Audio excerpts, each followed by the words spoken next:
Halo semuanya, kenalin nama aku Afila dan hari ini aku mau ngebahas tentang banjir bandang di Sumatera berkaitan dengan dua ensiklik gereja yaitu Laudato Si dan juga Gaudium et Spes. Tapi sebelum itu kita tonton video dulu yuk.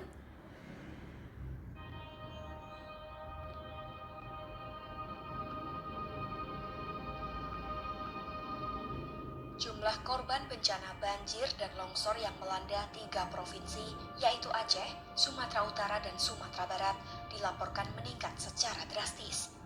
Hingga Sabtu 29 November 2025 malam, total 303 orang dilaporkan meninggal dunia, sementara 279 orang lainnya masih hilang. Kejadian 1 ayat 28, beranak cuculah dan bertambah banyak. Penuhilah bumi dan taklukkanlah itu. Berkuasalah atas ikan-ikan di laut dan burung-burung di udara, dan atas segala binatang yang merayap di bumi.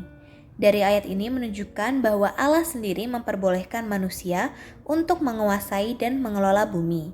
Namun manusia terlalu serakah dan salah mengartikan kata menguasai. Jadilah mereka benar-benar menguasai alam tanpa adanya pengelolaan yang lebih lanjut. Salah satunya ada di wilayah Sumatera yang kita tahu bahwa sekarang sedang terdampak banjir. Banjir ini tidak murni disebut sebagai bencana alam, namun disebut sebagai bencana ekologis. Lalu, latar belakangnya sendiri, banjir bandang yang melanda Sumatera baru-baru ini telah menyebabkan kerugian besar. Fenomena ini bukan hanya disebabkan oleh curah hujan, tetapi juga diperparah oleh aktivitas manusia seperti penambangan ilegal dan deforestasi.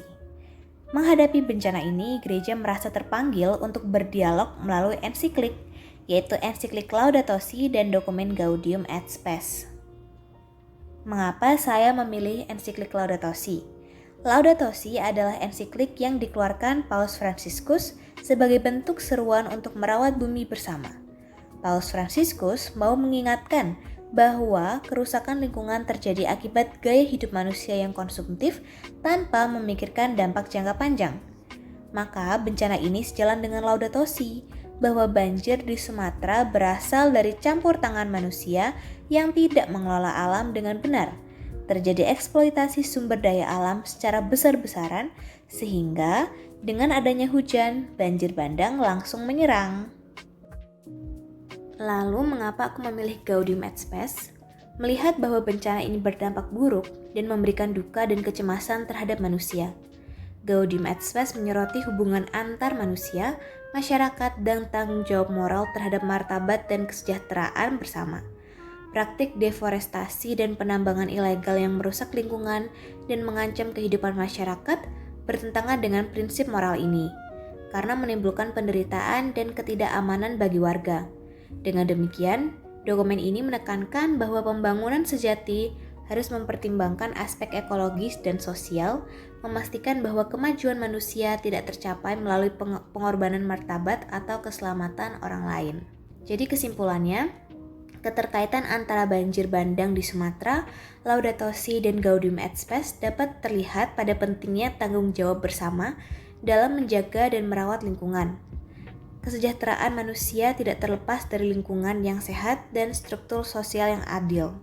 Refleksi yang saya ambil, bumi adalah tempat tinggal bersama bagi semua makhluk.